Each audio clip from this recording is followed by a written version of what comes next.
centers, they're gonna move calls into a cloud. The inside now is working on it. They're coming in working on the inside, the outside text. I just got a call last night. They're gonna take out the cards in the DMS 100. They're gonna go into the switches. What they want is a universal text. They wanted that forever. We have to get together. There's so few of us now, as far as Verizon is concerned. They feel that people are going to put up an atmosphere, that this is going to be fine. They're not meeting. There's been no meetings with the union. How many times, Miles, where's Miles? How early can we go in every other time? When were we in? Sometimes we're in a year before. Yeah, this April, the company told me yesterday the earliest would be June 20th with no sense of urgency. But we have literally started November, December of the previous year. That doesn't, they're not going to put any proposals on the table. They're not going to say anything, so you don't have a talking point. You don't know what they're going to do. They're indifferent. That's the sincerest form of criticism. Indifference. They don't feel that there's going to be anything here that we're going to do. They'll come in June and drop the hammer. And what are we going to do next? So we've got to work people up, but they don't even give you a working point. Before we went in and we would raise hell about the benefits, and they're going to do that, and they tell us they were this, they tell us they were that. They haven't said anything here. Because they don't feel they need us. They'd get rid of us if they could. We have to get our people worked up. You're not going to Wall Street your way through this thing. And that's what our people want to do, just pretend that this thing isn't even happening. That all the time, and somebody else will take care of it. There's always been one lifter to 20 leaners in the union business, believe me. The stewards, there's been a crux of people here that have always made this go, and most of them would be here in a morning like this. And I think in every local they know the union activists, and everybody else is just along for the ride. And that's been the truth.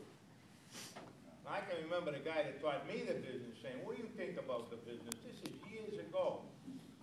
So I'm an Irishman. I said, well, what do you think about the business? In 1968, we walked 120 days. And I'll tell you about apathy with the telephone man. He said to me, I understand the guy that says, I'll stay out till I turn blue. Till I turn blue, I'm going to turn out. And somebody else that says, I'm losing my house, I'm losing my home. I can't do this anymore. 70% didn't even vote. That's why the Ibew is here. We had an independent union then. 70% didn't even bother to vote. You take a look at the votes that we've had on our contracts, even after 89. How about that, Miles, right? What are we, the highest local was 22, we had 26%. Right, that would even vote on whether to accept or reject it. Now that's apathy, brother. This is nothing new. But the thing is, we're in real trouble here with this. Real trouble. And they don't feel we got a shot. They feel that everybody is just so blasé that they're hoping that this is just going to pass. How many times do you do that with your family, with your kids? You don't want to address the issue, We'll address it when we get there, Is the kid smoking pot? Well, the hell with it. At least he's drinking beer and smoking pot. He's not doing that. You don't address anything. That's the society today. You just don't address it. And we're not addressing this. And you've got to get them out and whip them up, or we're gone. We're gone. Now, you've got to let them know that they're the ones that make the difference, that they can't be loved. It isn't that can't means we won't try, the people here. It's can't means we're not able. It's not the way, it's got to be that the people that aren't here have to step up to the forefront. It's most of our young people. Most of our young people. They just walked into this job, and it's just going to be somebody else who's going to take care of it. It isn't going to happen. But you've got to let them know, the company, we're not going to go quietly in this. And we've been quiet. They haven't given us any issue.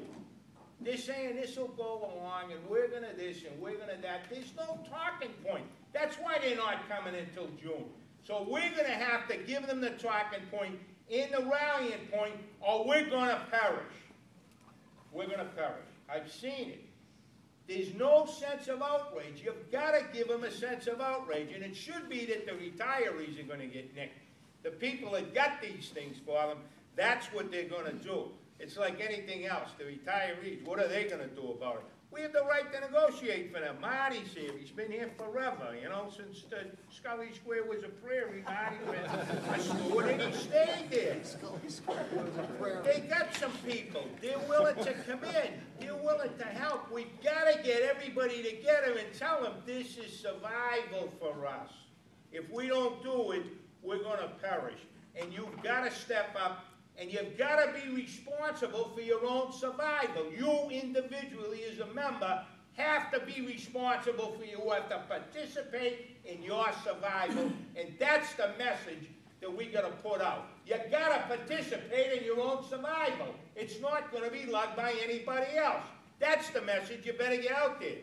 And we better put it out to each individual member. That's the way it's going to work here. We're way down, way down. And they don't even want us. They like to push us out or sell us. Look what they did to the northern states. And now they're being sued, so who the hell wants to buy us? And they feel we're stuck. They're stuck with us. And they are. We have to let them know that they're stuck with us, and we're not going to go quiet. That's the way it is.